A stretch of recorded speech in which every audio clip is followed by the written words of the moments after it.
Hey everyone, Teo here. This is the Chewy Freebook N100, which is a foldable laptop with a 13.5-inch touchscreen LCD display. And this is the Chewy Hi10 Max, which is a 2-in-1 convertible where you can use it as a laptop or as a tablet. And this comes with a 13-inch LCD touchscreen display. So, disclaimer, these are review units provided by the company and I have already reviewed them in great detail a few weeks ago. Now, these two products are actually kind of similar in some ways, different in others. So, in this video, I want to compare them to let you know the differences. Price of the laptop at the time of review on AliExpress is US $365, not including the pen. Price of the tablet without the keyboard case and pen is US $330, and if you add the keyboard and pen, it's $379 US.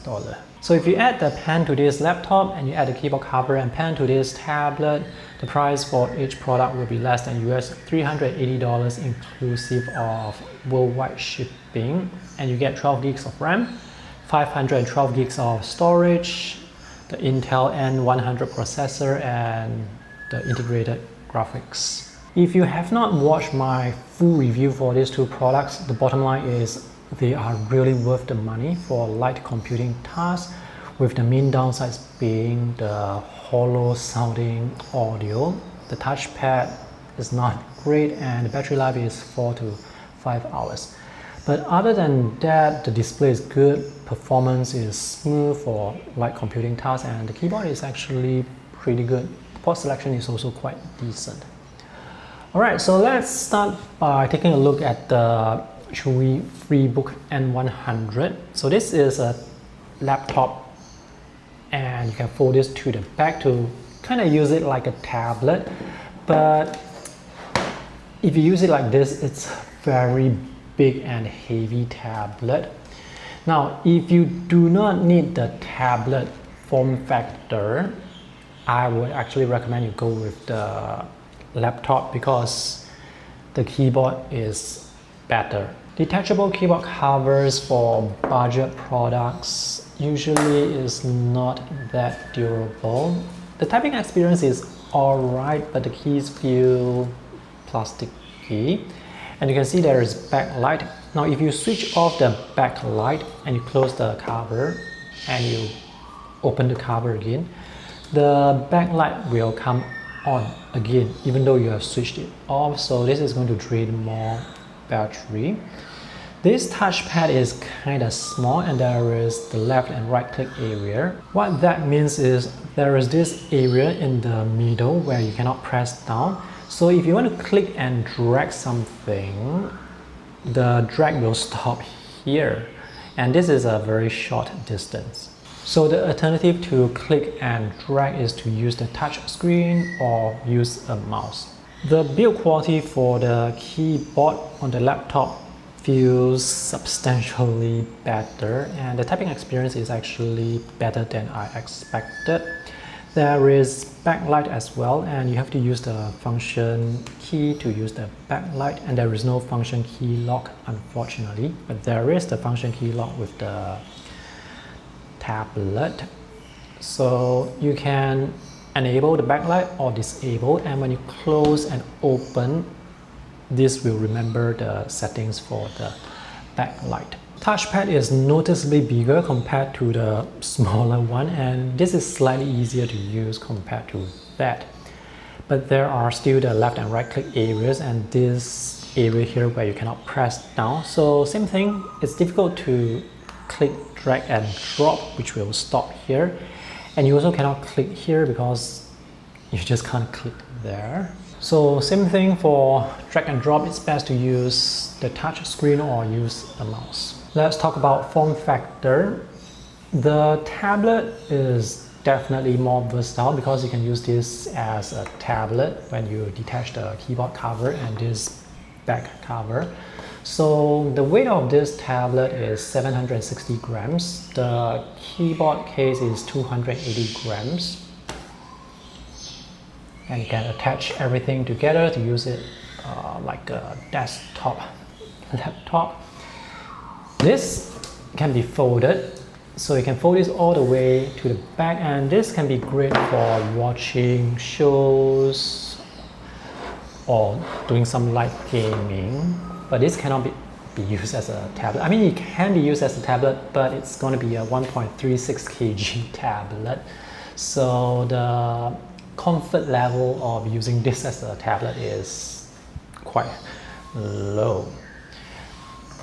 This can be put on the lap easily. This cannot be put on the lap as easily because this is going to cut into your lap. And also this keyboard, as you can see, is kind of flimsy. You can actually push this up so that it's less flimsy, but still it's not as lappable compared to a real laptop form factor. Let's compare the ports. So for the laptop, there is a USB-C here with USB 2 transfer speeds, and this cannot output video, and this cannot charge the laptop. This is a 3.5mm audio jack. On the other side, you get two more USB-C ports. The company did not list the specifications for these two ports, but from what I've tested, the transfer speed is faster and they can output video, and you can also charge this laptop with either one of these two USB-C ports, and that's the power button. The port selection on the tablet is better in my opinion. You get two USB-C ports that support video output and charging, so the file transfer speed for these two ports is quite decent. That's a micro HDMI. On the other side, that's a USB-A with USB 3.2 transfer speed, and that's a 3.5mm audio jack. Let's compare the displays. Now, for less than $380, the displays are much better than I expected. So this is a 13.5-inch LCD, and this is a 13-inch LCD. Both are touch screen. The refresh rate for both is 60 Hz. The resolution on this larger display is, I cannot remember, 2256 by 1504, so the aspect ratio is 3:2. And the resolution for this is higher than the laptop. The resolution is 2880 by 1920. Aspect ratio is also 3:2. So I really love the 3:2 aspect ratio for both products. I just prefer 3:2 over 16:10 over 16:9. And these displays have brightness up to around 400 nits, so they are actually quite bright, with the main downside being they are really reflective. One downside for the laptop display is the minimum brightness is 189 nits, and you cannot go lower beyond that. So now it's at 0% and it's still really bright. So if you are using this at night or in an environment where the lighting is lower, this can be too bright. For the tablet display, the minimum brightness is 60 nits, so you can go lower than that, but 60 nits is actually alright for use in a room that is not that bright. With displays, most people will complain about the brightness not being high enough, but that is not a problem here. The problem here is this laptop display's brightness cannot go low enough. As for color accuracy, pretty good. I measured 100% sRGB color support and 98% sRGB color support, so the colors on both displays look vibrant and they look good out of the box. So these two are beautiful, sharp, bright looking displays. There is no face unlock for both, and there is also no fingerprint unlock, unfortunately. And this reminds me of another downside for the tablet. So when the screen is off, it takes much longer for the screen on the tablet to come back on. Let's try again. I did not set a password for that. So notice this took an extra second or two for the screen to turn on. Overall performance with these two products, with the Intel N100 chip and 12 gigs of RAM, is actually pretty smooth for general computing work such as web browsing, watching videos, checking social media, emailing, doing some office type work. It's very smooth. And multitasking is also very smooth, and the performance for these two products is similar. For battery life, I was able to get around 4 to 5 hours for these two products, and the battery life will vary depending on the brightness, of course, and what you do with the laptop or the tablet. And now let's take a look at the handwriting and note-taking performance. This pen that I'm using is the Chewy HiPen H7. And right now I'm writing on the Chewy Freebook N100.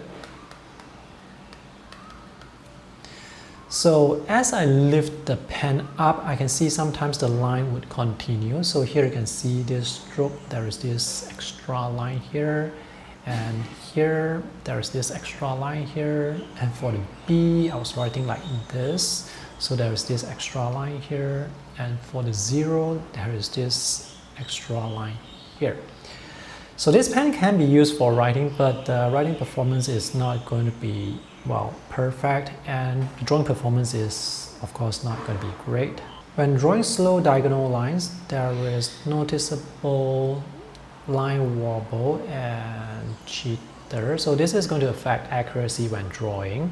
Palm rejection is not perfect either, but that really comes down to Windows implementation of palm rejection, not because of the Chewy product or the pen. So now I'm writing on the Chewy Hi10 Max tablet, and you can see the same pen just does not perform here. I'm not sure why this pen is not working well with this tablet. Maybe because there are magnets on the back of the tablet that work with the kickstand cover, so maybe the magnets are affecting the performance of the pen. So here's the strange thing. Both displays support pens that use the Microsoft Pen Protocol tool, and I've just switched over to using the ASUS Pen 2 that uses MPP2, and you can see the handwriting performance here is so much better.